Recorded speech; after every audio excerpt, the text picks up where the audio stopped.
안녕하세요. 그린나래 TV 그린나래 산부인과 원장 박영신입니다. 오늘은 자궁 내막증에 대해서 알아보도록 하겠습니다. 준비한 자료 함께 보실까요? 오늘은 엔도메트리오시스 자궁 내막증에 대해서 알아보겠습니다. 지난 시간에 생리통은 1차성 생리통과 2차성 생리통으로 나눌 수 있고 2차성 생리통의 가장 많은 원인이 자궁 내막증이라고 했습니다. 자궁 내막증이라는 것은 자궁 안쪽을 덮고 있는 자궁 내막 조직이 자궁 밖에서 자라는 상황을 말합니다.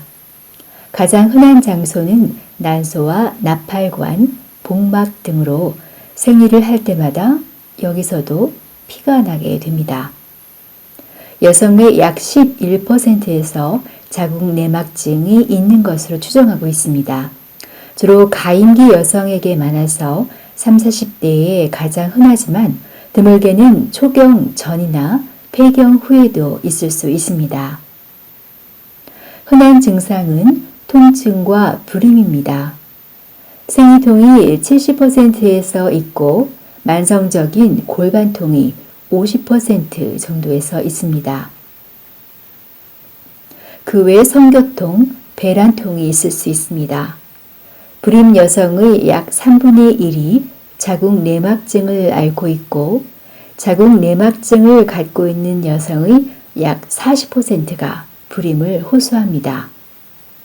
하지만 25% 정도는 아무 증상도 없습니다. 그 외에 요로개 또는 위장 증상이 있을 수 있습니다. 통증의 원인은 3가지 정도로 설명할 수 있습니다.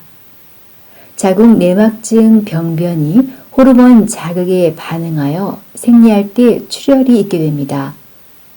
피가 국소적으로 고이고 붓고 염증을 일으켜서 사이토카인이 활성화되어 통증을 느끼게 됩니다. 또 내부 장기들이 서로 들러붙고 당겨져서 통증이 생길 수 있습니다. 또 자궁 내막증 병변은 스스로 신경을 만들어 중추신경과 직접적인 작용을 해서 다양한 통증을 만들어낼 수 있습니다. 자궁 내막증의 위험 요인으로는 유전적인 요인이 많이 기여하는 것으로 봅니다. 자궁 내막증과 관련된 많은 유전자 변이가 발견되었고 환경 요인과 대사 변형으로 인한 유전자 발현의 변화가 많이 발견되었습니다. 일촌 중에 자궁 내막증이 있는 여성은 6배 더 발생률이 증가하게 됩니다. 환경적인 요인도 중요하겠습니다. 에스트로겐에 오래 노출되는 것, 늦은 폐경, 이른 초경이 위험인자가 되겠습니다. 생리 배출구가 막히는 기형이 있을 때 잘 올 수 있습니다. 다이옥신 노출이 이 질환의 발병에 관여할 수도 있다고 제시하는 몇몇 연구들이 있지만 아직 그 기전을 이해하고 원인과 효과를 명확히 정의하기에는 많은 연구가 더 필요할 것으로 봅니다. 그러면 왜 자궁 내막 조직이 다른 위치에 가서 생긴 것일까요? 그 기전을 설명하는 여러 가설들이 있지만 어느 한 가지만으로는 설명이 되지 않습니다. 생리 역류 이론은 가장 많이 받아들여지는 이론으로 생리하는 동안 내막 조직이 나팔관을 통해 복강으로 들어가 복벽에 붙어서 자궁 내막증을 일으킨다는 이론입니다. 하지만 생리 중 역류가 생겨도 자궁 내막증이 없는 여성도 많고 또 초경 전 여아에게도 자궁 내막증이 관찰되며 뇌나 폐에서 발견되는 자궁 내막증은 이 이론만으로는 설명이 안 됩니다. 자궁 내막증 환자의 경우 역류하는 생리혈을 제거하는 면역 체계에 문제가 있다고 봅니다. 채광 화생 이론은 자궁 내막 세포와 복막 세포는 둘 다 채광 세포에서 기원하는데 이 채강세포가 변형돼서 자궁내막증이 생긴다는 것입니다. 세 번째는 골순의 줄기세포가 혈관을 타고 옮겨가서 자궁내막세포로 변형되었다는 이론입니다. 뮬레리오노시스는 뮬레리안 덕트라고 하는 여성 생식관이 태생 8주경에 아래로 이동하는데 이 안에 있던 자궁내막이 될 세포가 자궁으로부터 이탈해서 다른 곳에서 씨앗처럼 작용한다는 이론입니다.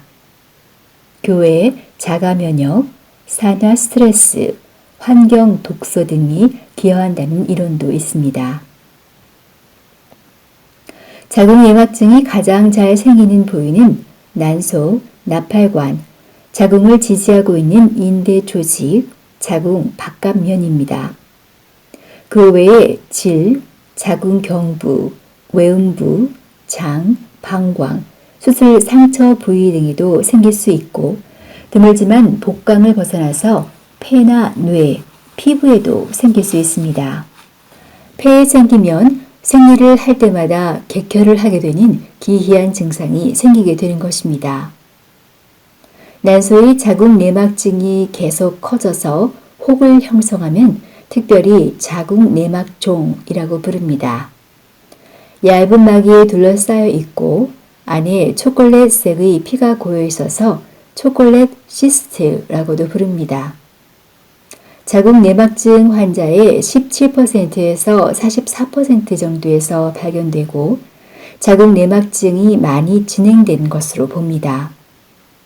자궁내막종의 문제는 난소암의 위험도가 올라간다는 것이고 또 하나는 정상 난소 조직이 감소해서 가입력이 떨어질 수 있다는 것입니다. 보통 사이즈가 5cm 이상으로 크거나 통증이 심하거나 불임인 경우 수술적인 제거를 고려하게 됩니다. 자궁내막증의 진단은 가장 쉽게 할 수 있는 것이 초음파가 되겠습니다. 초음파에서 난소의 자궁내막종을 발견하면 쉽게 진단을 내릴 수 있지만 이렇게 작은 스팟은 초음파에서는 발견할 수 없기 때문에 정확한 것은 복강경으로 봐야 알 수 있습니다. 확진은 조직 검사로 난소 정상 조직 안에 자궁내막 조직이 들어있는 것을 볼 수 있습니다. 다음은 치료를 보시겠습니다. 자궁내막증은 완치가 없고 자연적 혹은 수술적 폐경이 돼야 진행이 누그러집니다. 치료의 목표는 통증을 감소시키고 병의 진행을 늦추고 필요하면 가입력을 회복하고 보존하는 것입니다. 불임이 없는 여성은 진통제나 호르몬 제제로 통증 조절을 하고 불임 여성은 수술 후 임신을 시도하거나 시험관 시술을 같이 할 수도 있겠습니다. 약물적 치료와 수술적 치료, 크게 두 가지로 나눠서 생각해 볼 수 있는데 통증 완화 효과는 비슷한 것으로 봅니다. 치료 후 통증의 재발률은 각각 44%, 53%로 수술이 오히려 재발률이 높습니다. 불임 환자에게는 약물 치료보다 수술이 더 효과적이고 정확한 진단을 내릴 수 있는 장점이 있습니다. 요즘은 복강경을 이용해 수술 후 유착도 줄이고 위험률도 줄이는 수술을 주로 하고 있습니다. 약물 치료는 호르몬 치료가 주를 이루고 있습니다. 피임약은 생리통을 줄이고 수술 후 자궁내막종의 재발률을 낮춥니다. 에스트로겐과 프로게스틴이 혼합되어 있는 피임약도 있고 프로게스틴 성분만으로 된 피임약도 있는데 혼합 피임약도 결국은 프로게스틴이 우세하기 때문에 프로게스테론이 에스트로겐의 효과를 상쇄시켜서 자궁내막의 증식을 억제하는 효과입니다. 자궁 내 피임 기구인 미레나도 프로게스틴 성분이 분비되어서 효과를 나타내겠습니다.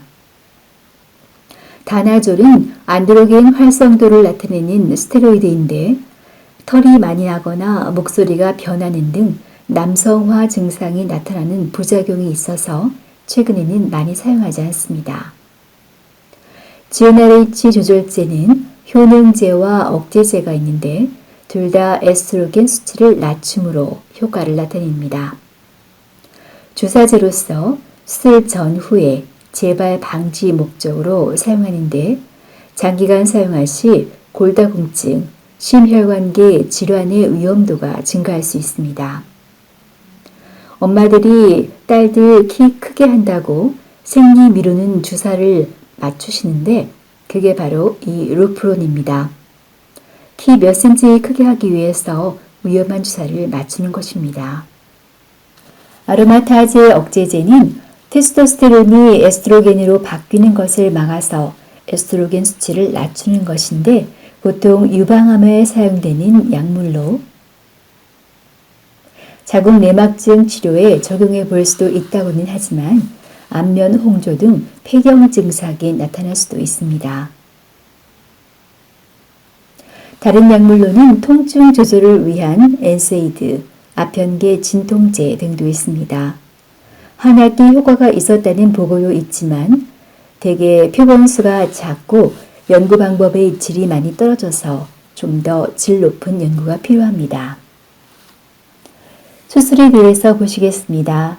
전기나 레이저로 찢어서 없애는 방법은 재발률이 높기 때문에 병변을 완전히 잘라서 제거하는 방법으로 수술을 해야 합니다. 개복수술보다는 복강경 수술이 좋고 병변을 남김없이 다 제거하고 유착을 제거해서 정상 골반 구조를 회복하는 것이 중요합니다. 자궁에 선근증이 같이 있고 임신 계획이 없다면 자궁 절제술을 시행하기도 하는데 이 경우에도 다른 병변을 완전히 제거해야 합니다. 선근증에 대해서는 다음 시간에 자세히 알아보겠습니다. 만일 자궁만 드러내고 병변을 남겨두면 통증이 계속될 수 있습니다.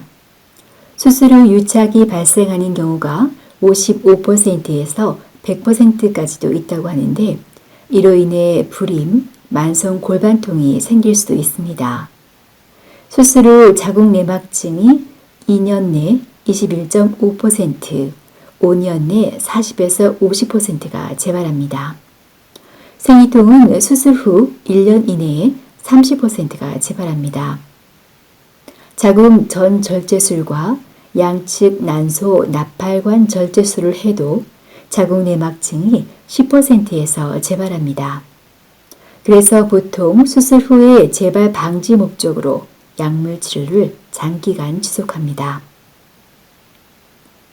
불임 환자의 경우 정확한 진단과 치료를 위해서 약물 치료보다는 수술이 더 효과적입니다.